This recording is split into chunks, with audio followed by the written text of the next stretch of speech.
I realized that actually there's a Chan handbook too, which we haven't published yet. It hasn't been finalized and released. So I thought that would be a good place to look for some material, since it's things that maybe you're not as familiar with as the Chan handbook 1. Trong lúc chuẩn bị đề tài nói chuyện thì tôi mới nhận ra được là ở chùa đã có cái quyển Cẩm năng thiền thứ 2 nhưng mà vẫn chưa có xuất bản, nên ở trong đó thì có rất là nhiều những cái đề tài để mà nói pháp. So in there I found a story that I thought I would share about a Chan master. Trong quyển sách Cẩm năng thiền thứ 2 đó thì tôi thấy có một cái câu chuyện rất là thú vị về một cái vị thiền sư, nên tôi muốn chia sẻ với quý vị. So yeah, this is a Chan story about this master who lived in the mountains by himself. He was kind of doing a hermit kind of practice.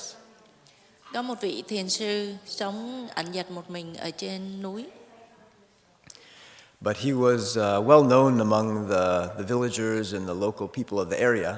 They heard of his cultivation. They knew he was a sincere cultivator. So he was well supported by them. Nhưng mà những cái người dân ở cái vùng xung quanh đó thì họ đều biết đến tiếng tăm của Ngài là một cái người tu hành rất là gắt gao tinh tấn, nên họ tới để mà ủng hộ Ngài.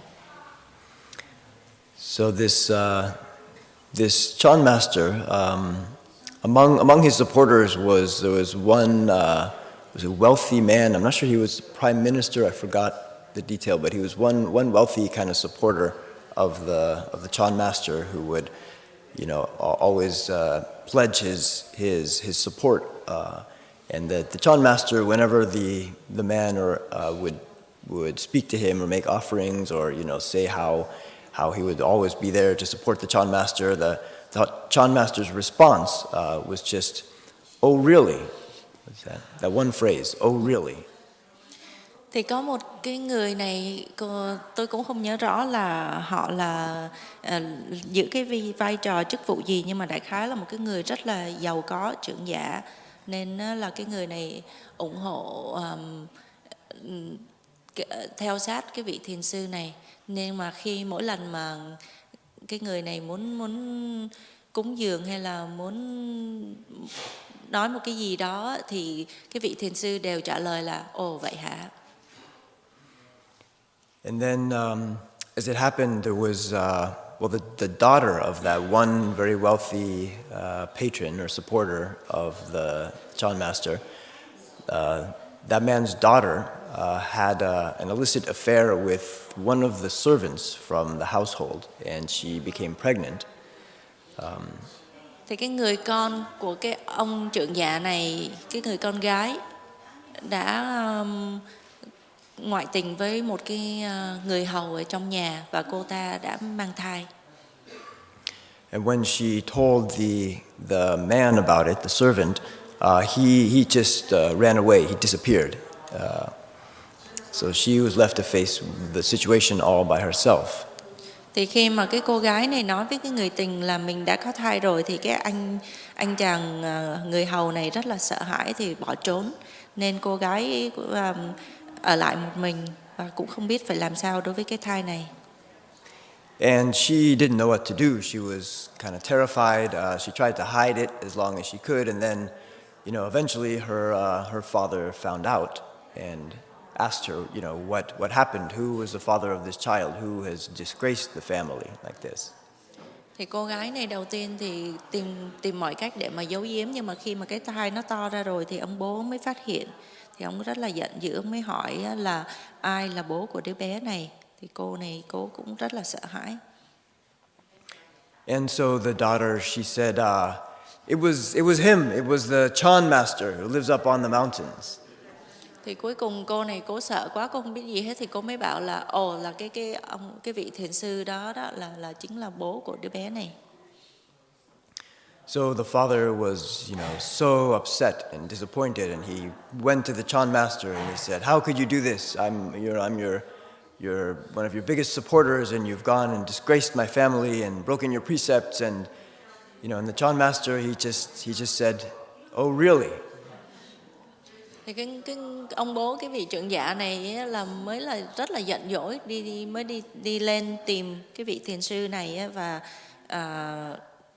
trách mắng á là ủa tại sao ngài có thể làm như vậy được, tôi lúc nào cũng ủng hộ ngài, theo sát ngài như vậy mà bây giờ ngài lại gây ra cái chuyện này đối với con gái của tôi, rồi ngài phá giới, ngài làm ảnh hưởng tới cuộc sống gia đình của tôi. Thì cái vị thiền sư này mới trả lời vỏn vẹn có mấy chữ: ồ vậy hả.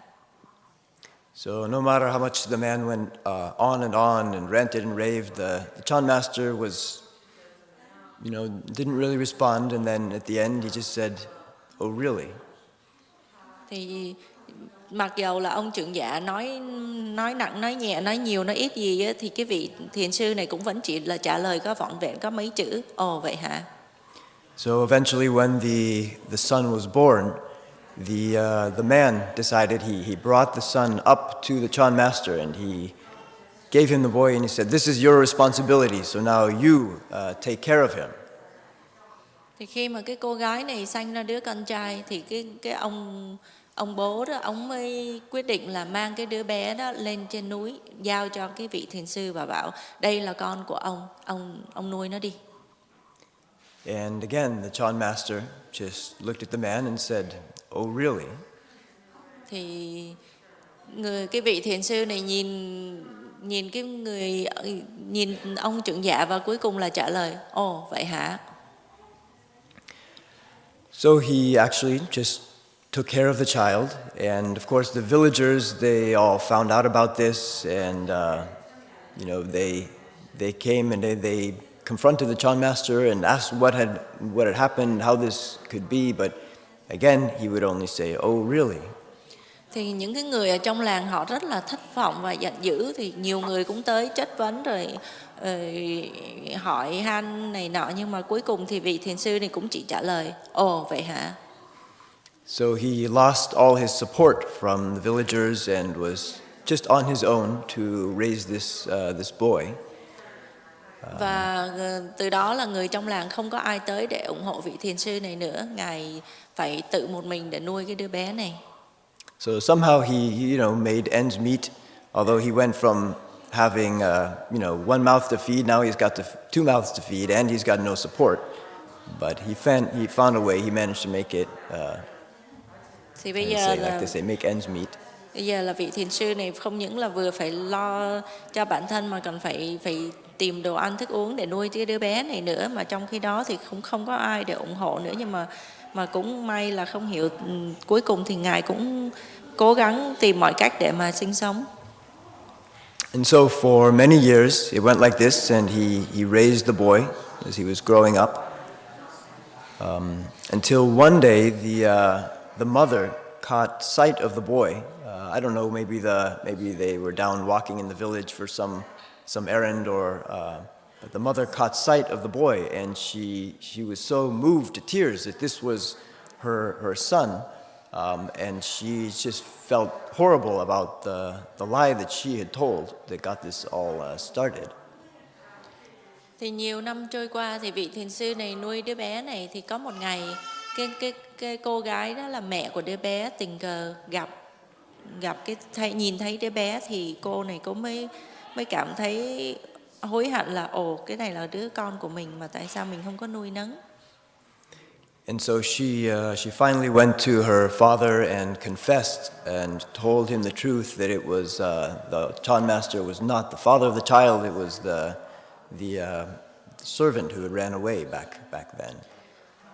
Thì cô mới cảm thấy day dứt, thì cuối cùng cô mới tới gặp ông bố và thú tội là thật ra không có phải là vị thiền sư đó đâu, mà là một cái người hầu ở trong nhà là bố của đứa bé, cái người đó đã bỏ trốn rồi. So the father was horrified, and he took the daughter and they went up to the Chan master, and so he was repenting and bowing and apologizing for everything that had happened. And of course the Chan master again just says, "Oh, really?"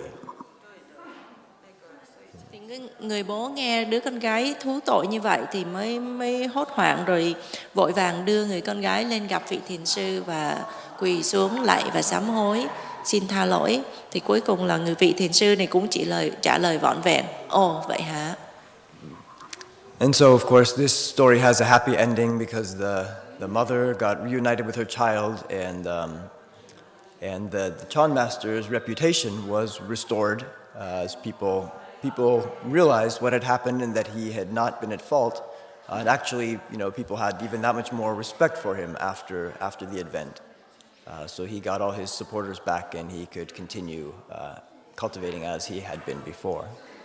Thì cái câu chuyện này là có cái kết thúc tốt đẹp là cái người mẹ đón đứa bé về nuôi, còn vị thiền sư đó thì được giải oan, và mọi người càng kính trọng nể nang vị thiền sư và càng ủng hộ ngài nhiều hơn. And this phrase, "Oh really," that he just kept repeating, it kind of became like a catchphrase that his disciples and his supporters remembered from that point on, as just his way that really he would just go with whatever came along and had the same reaction. So he wasn't elated or upset. He just said, "Oh really," no matter what people came and told him. Và từ đó về sau thì cái câu trả lời của ngài, ồ vậy hả, trở thành nổi tiếng và trở thành những câu chuyện nổi tiếng ở trong cái giới tu hành, là chứng tỏ là cho dù cái chuyện đến có tốt hay có xấu hay bất cứ chuyện gì thì ngài cũng chỉ trả lời, ồ vậy hả. So one of the points this illustrates is a point that Master tells us, Great Master Shunhua has made many times, which is that even when you're wrongly accused of something, that you should not justify yourself or try to explain the situation. Và Hòa thượng Tuyên Hóa cũng có dạng về cái vấn đề này, là cho dù quý vị có bị oan ức, bị người ta nói sai, hiểu lầm đi chăng nữa, thì quý vị cũng không có cần phải phân minh biện bạch giải thích làm gì. So this is something very hard to do. I mean, it's for most of us, we're so quick to justify ourselves. Even when we do something wrong, we want or tend to blame it on someone else, or to find some explanation and try to explain, well, why we did that. Thật ra những cái lời dạy này rất là khó mà thực hành được, ngay cả những người thường như chúng ta bình thường, ngay cả khi mà mình làm lỗi thì mình cũng vẫn tìm mọi cách để mà giấu giếm hoặc là đổ lỗi cho người khác. Chứ còn đừng nói tới cái chuyện mà mình bị hàm oan mà không lên tiếng giải thích. But if we're accused of something that's completely false, how much quicker we are to defend ourselves and to point out that this is not true and this was really the case. Yeah, cứ tưởng tượng là quý vị bị người ta hàm oan, người ta đổ lỗi sai đi thì quý vị bằng mọi giá là phải thanh minh thanh nga cho nhanh chóng mới được. So indeed, this is really difficult. And Master, I know, has talked about it many times, and he points out that when he heard Great Master Shunhua give this teaching, he had real difficulty accepting it, because it seems very hard thing to do, to not justify ourselves, especially when we're in the case where we're falsely accused of something. Mà ngay cả thầy Vĩnh Hóa cũng có dạng là lúc đầu khi mà nghe Hòa thượng Tuyên Hóa dạy như vậy thì thầy cũng rất là khó mà tin tưởng mà làm theo được, nhất là những cái lúc mà mình bị oan ức như vậy thì làm sao mà không có mở miệng mà biện bạch cho được. Just thought I might check in with everybody if anybody have any idea why we might want to do this, because it seems like we should set the record straight. If it's really the case that this Chan master was completely innocent, shouldn't he tell the truth and tell people that he wasn't responsible for this child? Or if take it in your situation, if you're at work and a coworker falsely blames you for some mistake that they made, don't you have some responsibility that you should tell your boss what really happened, as opposed to you just don't say anything and take the blame? Thì tôi muốn hỏi là quý vị ở đây thì quý vị suy nghĩ như thế nào? Ví dụ như là khi quý vị bị hàm oan thì quý vị sẽ ứng xử ra sao, hoặc là ở trong cái công sở khi mà cái người đồng nghiệp đó họ trách quý vị sai, nhưng mà thực sự là quý vị không có làm sai, thì quý vị giữ im lặng hay là quý vị sẽ phải biện bạch để làm rõ mọi chuyện. Anybody have any ideas on Có ai có ý kiến gì không? why we might want to do this? Why we have this teaching? It's difficult to fathom. Tại sao mà những cái lời dạy của Hòa Thượng Tuyên Hóa rất là khó để mà thực hiện?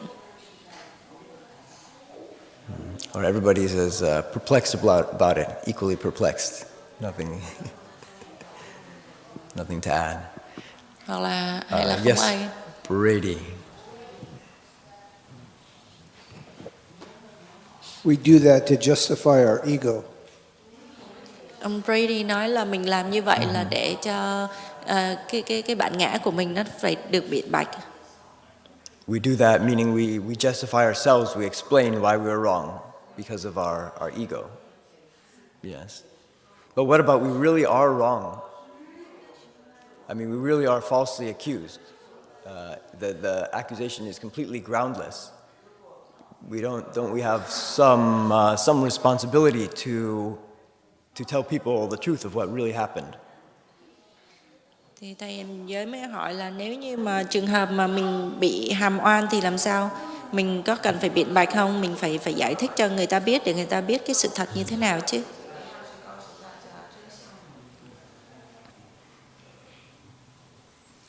Yes. I think maybe the lesson here is that we shouldn't find happiness or things from other people, but if we know it's wrong, then we don't need to tell that or shout it out to the world, but just believe in ourselves. I see. That's a good point. That it may depend on the specific situation. So if there's if there's other people that are going to be negatively affected by this false accusation, then we have a different kind of responsibility to bring it to light and to explain or justify what happened. Thì có ý kiến nói rằng á, là cũng tùy theo trường hợp So, yeah, thôi. Thì chắc có thể là khi mà thì Hiền giới mới nói thêm là khi mà nhiều người bị ảnh hưởng bởi cái tình huống đó, hoặc là họ hiểu sai như vậy, thì có thể cái nhiệm vụ của mình là phải biện hộ, phải minh bạch để cho mọi người hiểu rõ được cái sự thật ra sao. So yes, I think that is a good point, that we do have to consider the specific situation, and that is consistent with some things I've heard Master say in different contexts, but sort of similar, that sometimes when there's a responsibility to take care of others, then this kind of situation, that might be the case where you would have to justify yourself to protect others or help others in some way that they're affected by it. Tại vì khi mà một số đông mà bị ảnh hưởng bởi những cái lời nói dối như vậy, thì cái trách nhiệm của mình là phải làm rõ cái sự thật. Yes, we have another green in the back.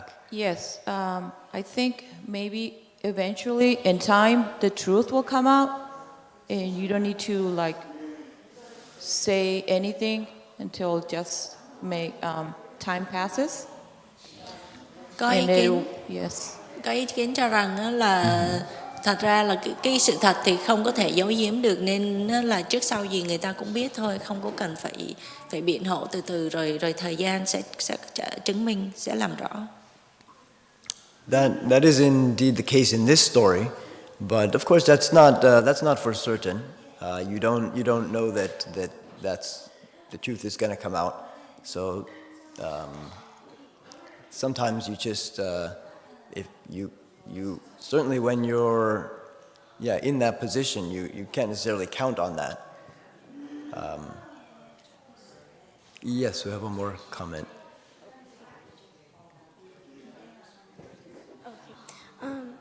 So I was probably thinking that this might be a conflict, like someone says something about us, but we shouldn't let it affect us. And what kind of conflict? As in, like, we feel it's basically like we don't let anything bother us as much as it should. I see. Yeah, that is part of the story. We learn not to be affected by the things that happen, even things that seem really unfair, like being falsely accused of something and having to, suddenly this Chan master has to spend all his energy to raise this child when he has other things he was planning to do, and it's not his child, not his responsibility. So that's a good point. This seems unfair, but he's unperturbed by it. So that's part of the lesson that we're learning, and that's why we're cultivating Chan to be not so affected by externals or by things that happen to us. Thì có ý kiến cho rằng là đây là chẳng qua là cái khi mà có cái sự mâu thuẫn thì là như vậy thôi.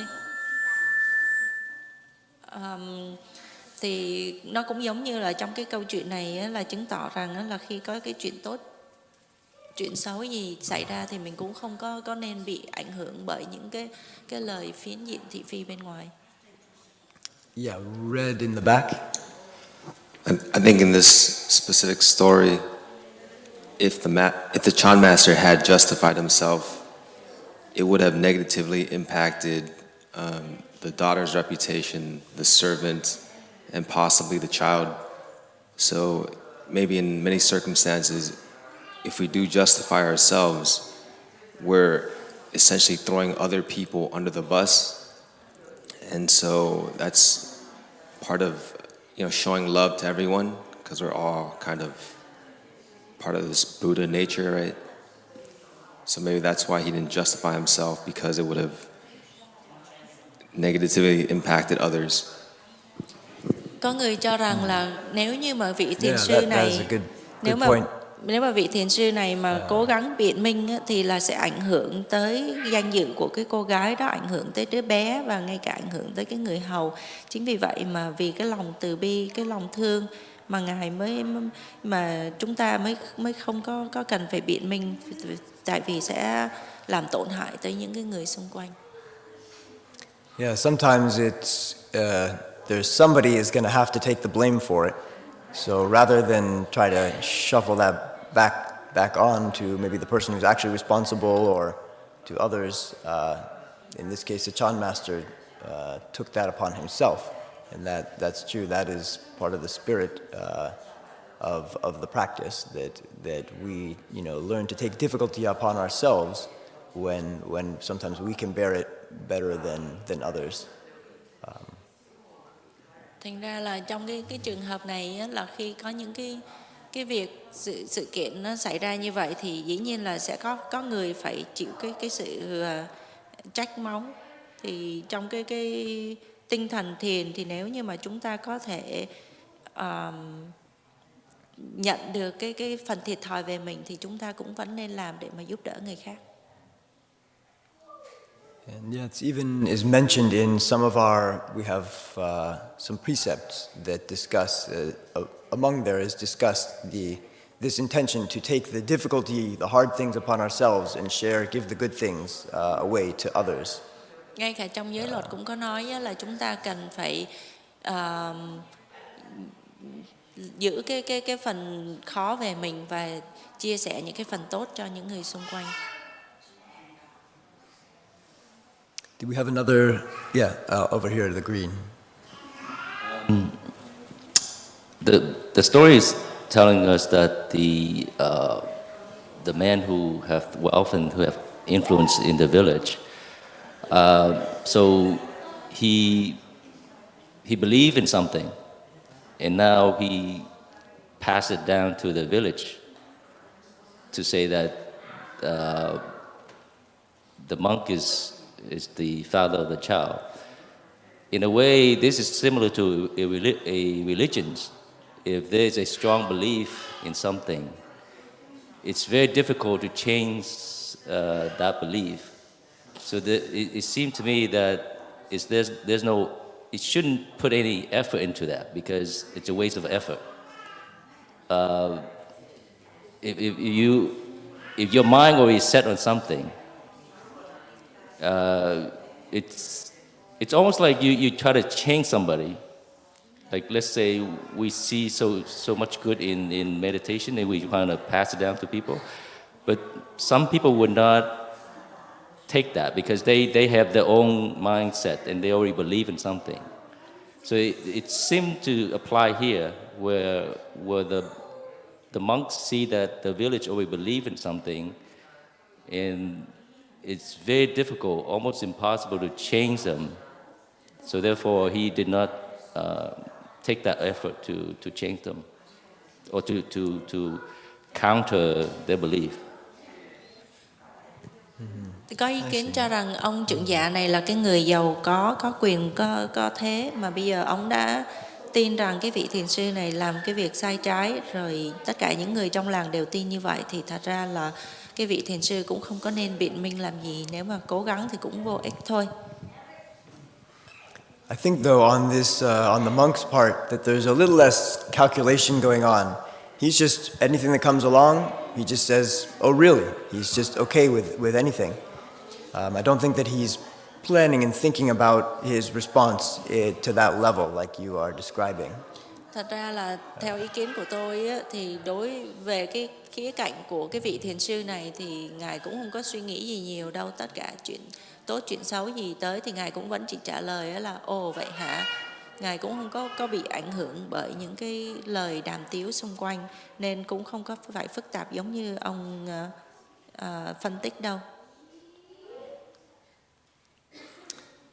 But it's true that I'm asking you to kind of talk a little bit about it and think about why we should react like this.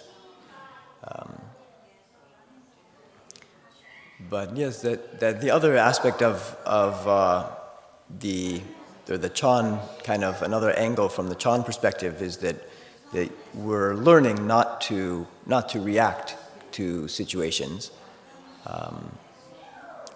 Thì trong cái việc tu thiền thì chúng ta được dạy là không có nên phản ứng lại đối với những cái ngoại cảnh bên ngoài.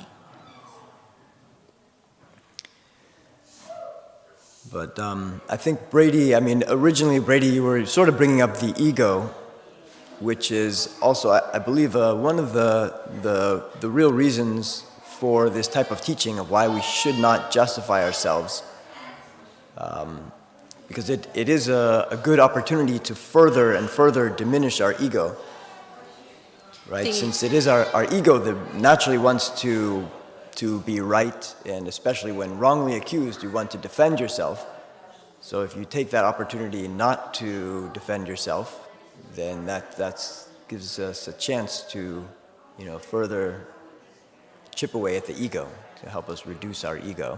Thì lúc đầu ông Brady ông có nhắc tới là cái bản ngã của mình, thì tôi thấy là bản ngã nó lúc nào cũng muốn đúng hết á. Khi mà mình bị kết tội sai thì bao giờ cái bản ngã cũng muốn chứng minh được là mình đúng. Nhưng mà nếu như mà chúng ta không có đi theo cái bản ngã mà chúng ta dùng cái cơ hội đó để mà tu hành, thì từ từ cái bản ngã nó sẽ nhỏ bớt dần đi.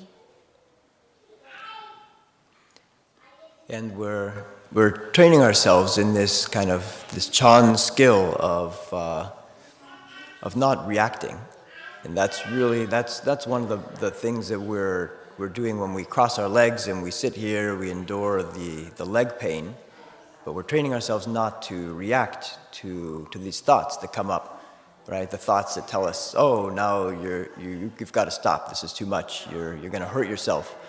Or this is too boring, we need to go, you want to go do something different or get a snack. But all these thoughts that come in and try to convince us it's time to stop. Those thoughts, those are the ones that we're learning not to listen to and not to respond to. Thì khi mà quý vị học thiền thì chúng ta được dạy là không có phản ứng lại đối với những cái vọng tưởng. Khi mà cái bản ngã mà nó khởi lên những cái vọng tưởng cho mình những cái lý do là biện hộ để mà đứng lên, thì chúng ta không có phản ứng lại, chúng ta vẫn cố gắng tập trung mà mà ngồi thiền, chứ không có bung cái chân ra và không có phản ứng lại với ngoại cảnh xung quanh. So we have this simple formula that Master has taught us, where we just learn to sit longer and longer. Thì cái câu chuyện này là cũng nói lên cái tinh thần của cái việc thiền, đó là khi mà chúng ta luyện thiền thì được dạy là cần phải cố gắng làm sao mà ngồi càng lâu càng tốt, mỗi ngày ngồi lâu hơn một chút. And this is the technique that's been passed on by the Chan patriarchs from generation to generation. Great Master Shunhua, you can see it many places in his teachings. He's just encouraging us to sit longer, to endure the leg pains, and it seems counterintuitive to us, especially us Westerners, to endure this pain. But actually, it is very good for us. Thì cái phương pháp thiền này chúng ta đang học là được truyền từ các vị tổ sư từ bao nhiêu đời truyền xuống, rồi trong những cái bài giảng của Hòa Thượng Tuyên Hóa, Ngài cũng có nhấn mạnh là quý vị cần phải ngồi lâu hơn, mỗi ngày ngồi lâu hơn một chút và không có phản ứng lại đối với những cái vọng tưởng, những cái suy nghĩ ở trong đầu. Because we're systematically training ourselves to be more patient. We're systematically training ourselves every time that we don't listen to those thoughts that tell us we have to stop, we have to get up, and we can't take it anymore. We diminish their power over us just because we keep ignoring them, and we stick to our intention to sit for the time that we designated for a little bit longer than we sat the time before. Khi mà chúng ta ngồi mà lâu hơn một chút như vậy, thực ra là chúng ta đang là luyện cái lòng kiên nhẫn. Tại vì ngồi như vậy thì những cái vọng tưởng nó khởi lên, nó cứ kêu là bung chân ra đi, cần phải đứng dậy, cần phải làm việc này, làm việc kia, mà chúng ta không có nghe theo cái vọng tưởng, thì cái lòng kiên nhẫn, cái sức chịu nhẫn nại của chúng ta càng ngày nó càng tăng trưởng lên. So this gives us a simple method where we can, just by keeping track of how long we can sit in, whether it's half lotus or we're able to do full lotus, we can sit a certain amount of time, and then we know the next day we can sit a little bit longer, and we keep pushing our limit, and we know that we are actually improving. We're able to do something that we could not do before. Thành ra là đây là một cái phương pháp rất là đơn giản để mà luyện cái sự nhẫn nại. Quý vị có thể theo dõi cái sự tiến bộ của mình bằng cách đó là, ví dụ như ngày hôm nay mình ngồi được bao nhiêu, ngồi bán già hay là kiết già gì đó, ví dụ như ngồi nửa tiếng, rồi ngày mai mình cố gắng mình ngồi lâu hơn một chút, lâu hơn nửa tiếng, thì cứ mỗi ngày tăng lên một chút như vậy là quý vị đang là tiến bộ. And as we do this, we mentally become stronger through undergoing this kind of this sort of difficulty that we put ourselves through willingly, and then situations might occur in our lives that are difficult to endure, but now we're better equipped to endure them. Thì trong cái lúc này là chúng ta huấn luyện, chúng ta tự mình trải qua những cái sự khó khăn, thì khi mà mai mốt gặp những cái hoàn cảnh khó khăn bên ngoài, chúng ta sẽ có thể đối phó với nó dễ dàng hơn. So if this kind of situation occurs where we are, say, wrongfully accused of something, we naturally will have more strength. We have that capacity we can make that choice not to respond and just to endure the whatever pain, whatever consequences there are to taking that blame. We have more leeway to actually go ahead and do that. Thì ví dụ khi mà chúng ta được huấn luyện như vậy rồi, thì trong cái trường hợp mình bị người ta đổ oan cho, thì quý vị có đủ cái sức để mà lãnh chịu những cái sự khó khăn mà cái hoàn cảnh nó đưa đến. Whereas if we're not meditating, if we have no samadhi power, this kind of things happen in the world, things we don't like, we will just immediately react. There's no opportunity for us to take that space and to learn to endure and sometimes. Ngược lại, nếu như mà quý vị không có trải qua cái sự huấn luyện thì gặp những cái hoàn cảnh trái ý như vậy là quý vị sẽ không có chịu được, không có chấp nhận được. So that's one of the reasons why we're going through this training, this difficulty with enduring the leg pains and sitting like we do. Và đó cũng là một trong những lý do mà tại sao chúng tôi huấn luyện cho quý vị ngồi kết da và ráng ngồi chịu đau. But yeah, this Chan Master just gives us another good example of it, taken kind of to an extreme level. Câu chuyện vừa qua thì cho ngài thiền sư đã dạy cho chúng ta thấy là đây là một cái bài học để mà chúng ta có thể noi theo. But let's see. Reminds me of one other just kind of Chan analogy that ties in here that I wanted to bring up. It's this notion that when we're practicing Chan, it's like we're going fishing with no hook. Và một cái khía cạnh khác cũng nhắc cho tôi nhớ lại là khi mà chúng ta tu thiền cũng giống như là mình đi câu cá mà không có lưỡi câu. So this again is an analogy for while we're, say, sitting in meditation, and normally when we're fishing, it's because we want to catch the fish. But if we have no hook, or maybe we put the bait on the end so the fish can come by and eat something, but there's no hook, so the fish won't get caught. Thì cái tỷ dụ này, cái ví dụ giống như là khi mà quý vị câu cá thì dĩ nhiên nó là muốn bắt được cá, nhưng mà nếu như mà chúng ta đi câu cá mà không có lưỡi câu thì chắc chắn là không có bắt được con cá nào. So actually we're just watching the fish come and go. Mà khi mà ngồi như vậy không có lưỡi câu thì chúng ta chỉ có thể ngồi ngắm, nhìn những cái con cá nó đến và nó đi. And likewise in meditation, we learn to watch our thoughts just come and go. Cũng tương tự như vậy, khi mà ngồi thiền chúng ta cũng ngồi để mà xem cái vọng tưởng của chúng ta để nó khởi lên và từ từ nó sẽ biến mất. So it's a skill that we're trying to learn, that instead of reacting to the thoughts by adding more thoughts, by thinking more and more, we just notice them and don't pick them up, don't run with them. Nên đây là một trong những cái kỹ năng mà chúng ta đã được huấn luyện, là khi mà cái vọng tưởng nó khởi lên chúng ta không có phản ứng theo mà chỉ nhìn ngồi đó để cho nó tự nhiên khởi lên rồi tự động nó sẽ đi thôi. So whether we have some distracting thoughts that are, we start thinking about what we're going to do later in the day, or what needs to get done, or work problems or school work or whatever it is, instead of grabbing onto those thoughts and thinking more and more, we just let them pass.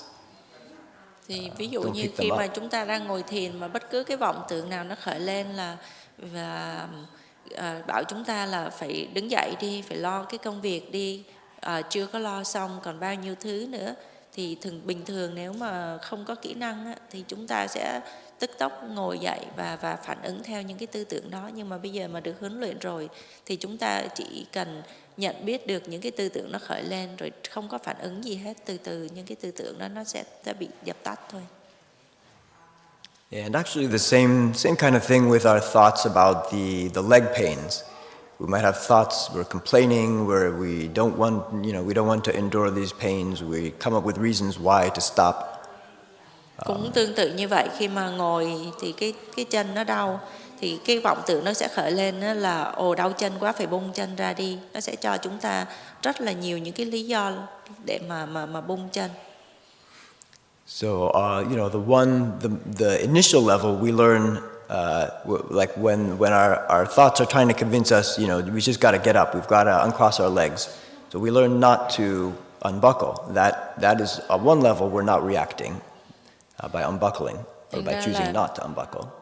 Tại cái giai đoạn ban đầu là chúng ta được dạy là cho dù nó có đau hoặc là cái vọng tưởng nó khởi lên, nó thuyết phục chúng ta bao nhiêu đi chăng nữa thì chúng ta cũng không nhất định không có chạy theo nó và không có bung cái chân ra. But even actually on kind of further, we can take that to a further extent and just even stop generating more thoughts and thinking more about the leg pain. And the more we just ignore the leg pain, if the complaint about the pain comes up, we also ignore that, then eventually actually it will fade away and we can pass through that pain. Ở cái trình độ cao hơn á, thì chúng ta sẽ không bị những cái tư tưởng cái chân đau nó làm ảnh hưởng tới chúng ta, mà có thể chúng ta sẽ còn có khả năng làm giảm bớt những cái vọng tưởng nó khởi lên, và từ từ cứ tiếp tục ngồi thì sẽ không còn thấy đau nữa. And the less we get engaged with those kind of thoughts, actually the easier it is to make it through. Mà khi mà chúng ta ráng chịu đựng như vậy đó thì tự động là những cái khó khăn nó sẽ chúng ta có thể vượt qua được dễ dàng hơn. So at this point, I also just wanted to check in if there's any other questions that come up with anybody Có ai có ý kiến gì không? about the Chan Master or this notion that what we're learning or training to do is not be so reactive to the things that happen around us. Yes.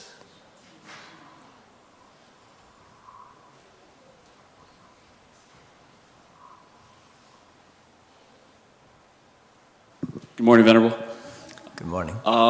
I was wondering, would it be okay if I shared a personal experience that I've had with Chan and how it affected my personal life recently? Sure, yes. I would say that in the last couple of years that I was first introduced to this temple through Shauna and her meditations in the park, I haven't consistently practiced Chan, but the memories of the Dharma and the experiences I've had with sitting, they're always with me. And I noticed that when things have gotten really bad in my life where I haven't been sitting as much, it's definitely been there as a as a reminder that I need to sit more. And people here at the temple continually bring me back. There were like times that I have trials and hardships. And last month in January, I probably went through one of the most difficult experiences of my life. My girlfriend of 5 years, I found out that she had gotten romantically involved with another man at her work. And it was a very painful experience for me. It was very hard. And I was struggling with the insecurity and the jealousy and the pain of that. And it was around that time that all these negative thoughts and these hurtful feelings were just overwhelming me. And I didn't know what to do. And I was filled with just horrible thoughts of revenge on her and revenge on this man. And I couldn't deal with it. And it was around that time that I remembered the teachings of the Dharma and that I should be sitting more.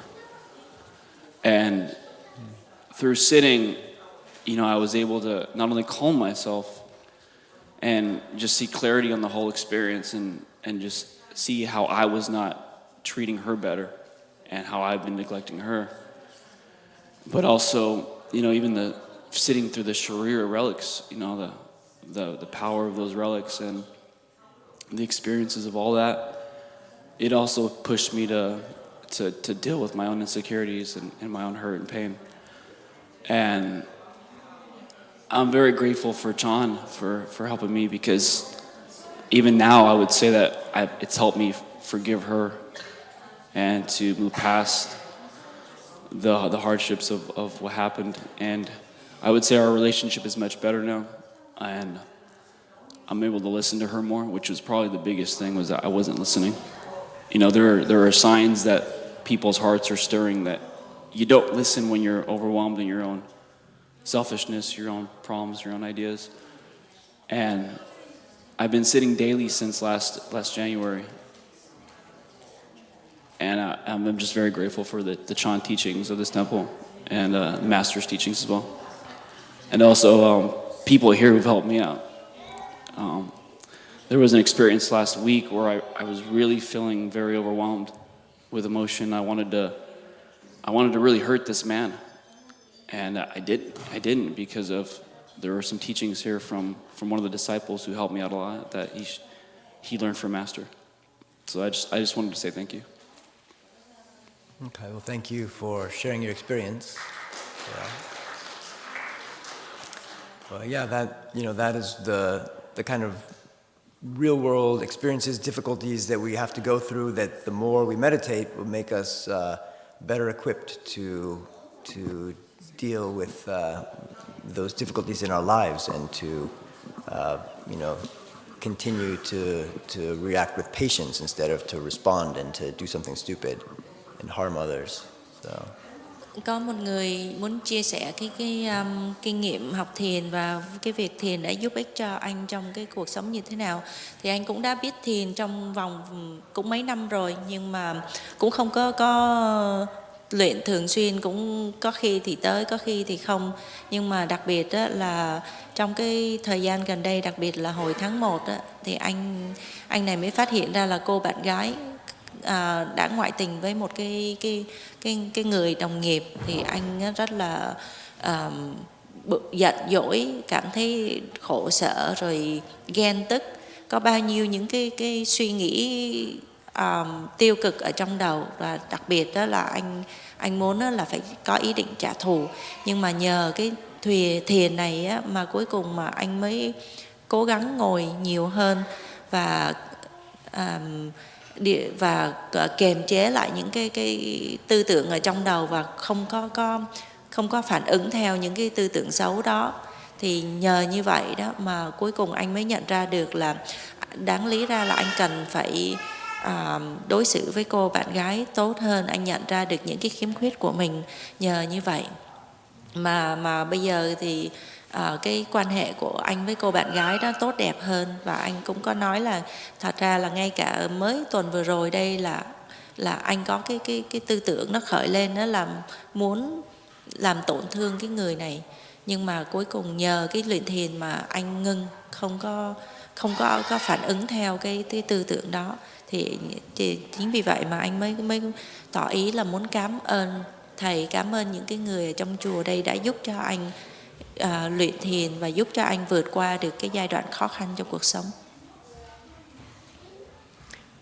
In this kind of situation is very difficult because when somebody that we really love and care about betrays us, then it strikes very very deep and it's really hard to endure. Thì trong cái trường hợp này thực ra là rất là khó để mà phải đối diện, tại vì những cái người mà mình thương yêu nhất, cái người mình tin tưởng nhất mà làm cho mình bị tổn thương như vậy thì mình rất là khó mà đương đầu với cái nỗi đau. But that's exactly why we're training ourselves. We're going through this difficulty of enduring the leg pain, enduring the difficulties of crossing our legs longer and longer. Mà thật ra đây là một trong những cái lý do mà chúng tôi dạy cho quý vị, huấn luyện cho quý vị cái kỹ năng thiền, để mà khi mà quý vị có thể nhẫn được cái đau nhiều hơn, cái đau cái chân ngồi lâu hơn, thì khi mà gặp những cái tình huống như vậy trong cuộc sống, quý vị có đủ cái sức để mà vượt qua được. It's a very physical process. You're physically going through this difficulty, these pains. And by pushing yourself more and more, you are increasing your ability to handle discomfort and difficulties in your life. Thì bắt đầu bằng cái nhẫn, cái sự đau chân. Khi mà quý vị càng nhẫn được nhiều hơn thì cái sức của quý vị nó càng mạnh hơn, cái ý chí của quý vị mạnh hơn, thì những cái khó khăn trong cuộc sống nó sẽ không ảnh hưởng tới quý vị nhiều. And like you said, we have those teachings of the Dharma, teachings from Master, from wise, enlightened beings throughout the ages, dating, back to the time of the Buddha. But these teachings as well come in and give us guidance and help us make the right decision. Và chúng ta cũng có được những cái lời giảng quý báu, những lời dạy của Đức Phật, chư vị tổ, chư vị thiện tri thức, của các vị thầy cô. Thì những cái lời dạy này á, đã giúp cho chúng ta cái cách hành xử khi mà gặp những cái hoàn cảnh khó khăn. And then, you know, the more that we're able to endure those kind of difficulties, or like the Chan master, endure being wrongfully accused, then it becomes a further opportunity to grow, and even we're ultimately, Master says, these types of difficulties, if we embrace them instead of pushing them away or trying to justify ourselves, we embrace those difficult situations, they're actually a really good opportunity to challenge ourselves further and to make more progress ultimately in our cultivation by enduring those kind of hardships. Khi mà quý vị trải qua những cái hoàn cảnh khó khăn, gặp những cái trường hợp nghịch cảnh mà quý vị biết dùng để mà luyện cái sự nhẫn nại, luyện cái sự nhẫn chịu, thì từ từ quý vị sẽ tăng trưởng được cái định lực và quý vị sẽ trở nên mạnh mẽ hơn. So I think we will wrap up there. It's lunch time. So if we don't have anything else, Có ai có ý kiến thank gì you nữa all hay for không? coming. Tới giờ trưa rồi, cảm ơn quý vị đã tham gia. Mời quý vị đi dùng trưa. So take it down to the lunch hall. Thank you all.